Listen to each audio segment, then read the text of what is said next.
Hi friends, అందరికీ నమస్కారం. ఈరోజు మనం చెప్పుకోబోయే వీడియో వచ్చేసి రాజు యువ వికాస్లో అప్లికేషన్ పెట్టుకున్న వారికి ఎవరికి పూర్తి శాతం సబ్సిడీ వస్తుంది, ఫస్ట్ విడతలో ఏ లబ్ధిదారులకు మనకు లబ్ధి చేకూరుతుంది అనేది ఈ వీడియోలో మనం తెలుసుకుందాం. దీంట్లో మనకున్న గైడ్లైన్స్ ప్రకారం ఇది మీరు ఇంత మునుపు చూసే ఉండొచ్చు, అయినా కూడా నేను ఒకసారి చెప్తున్నాను. దీంట్లో 50,000కు అప్లికేషన్ పెట్టుకున్న వాళ్ళకు 100% సబ్సిడీ వస్తుంది. 50 నుంచి ₹1,00,000 పెట్టుకున్న వాళ్ళకు 90% సబ్సిడీ వస్తుంది. మిగతా ఇద్దరు ఉన్నారు కదా, అంటే 1,00,000 నుంచి 2,00,000 పెట్టుకున్న వాళ్ళు, 2,00,000 నుంచి 4,00,000 పెట్టుకున్న వాళ్ళు ఉన్నారు కదా, వీళ్ళకు సబ్సిడీ అనేది 80%, 70%గా ఉన్నది, మీరు చూసుకోవచ్చు. అయితే ఫస్ట్ లబ్ధిదారులు ఫస్ట్ కేటగిరీ, సెకండ్ కేటగిరీలో ఎవరిని చూపెడుతున్నారు అని అంటే ఇక్కడ చూడొచ్చు మీరు. రాజు యువ వికాసం కేటగిరీ 1, 2లో దరఖాస్తు చేసుకున్న లబ్ధిదారులందరికీ లబ్ధి చేకూర్చాలని ప్రభుత్వం నిర్ణయించినట్లు తెలుస్తుంది. 100% రాయితీలో కేటగిరీ 1 కింద 50,000, 90% రాయితీతో కేటగిరీ 2 కింద 1,00,000 ఇవ్వనుంది.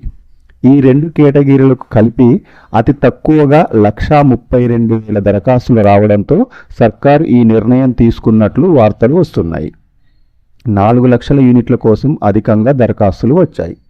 అంటే దీంట్లో కేటగిరీ 1 కింద 50,000, కేటగిరీ 2 కింద ₹1,00,000. అంటే ఈ చిన్న అమౌంట్లు ఫస్ట్ విడుదల చేయాలని ప్రభుత్వం నిర్ణయించినట్టు తెలుస్తుంది.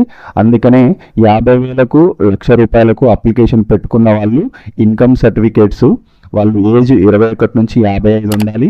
అగ్రికల్చర్ పెట్టుకున్న వాళ్ళైతే, అంటే అగ్రికల్చర్ లోన్ కానీ అగ్రికల్చర్ యూనిట్ల కోసం పెట్టుకున్న వాళ్ళైతే 21 సంవత్సరం నుండి 60 సంవత్సరాలు ఉండాలి.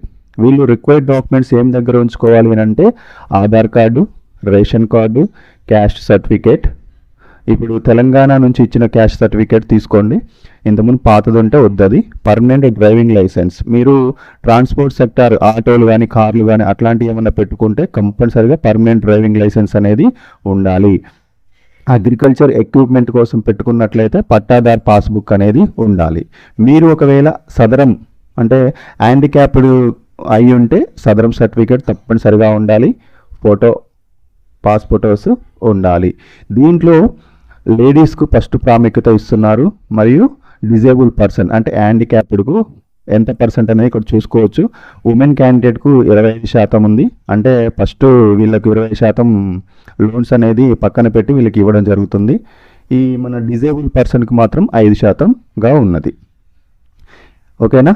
ఈ విధంగా ఫస్ట్ 50,000, ₹1,00,000 ఉన్న వాళ్లకు మాత్రం ఫస్ట్ విడతలో ఈ అమౌంట్ అనేది రావడం జరుగుతుంది. ఈ పీడిఎఫ్ అనేది ఏ విధంగా సెలెక్షన్ జరుగుతుంది అనేది ఈ పీడిఎఫ్ నేను డిస్క్రిప్షన్ లింక్లో పెడతాను, మీరు చూసుకోండి.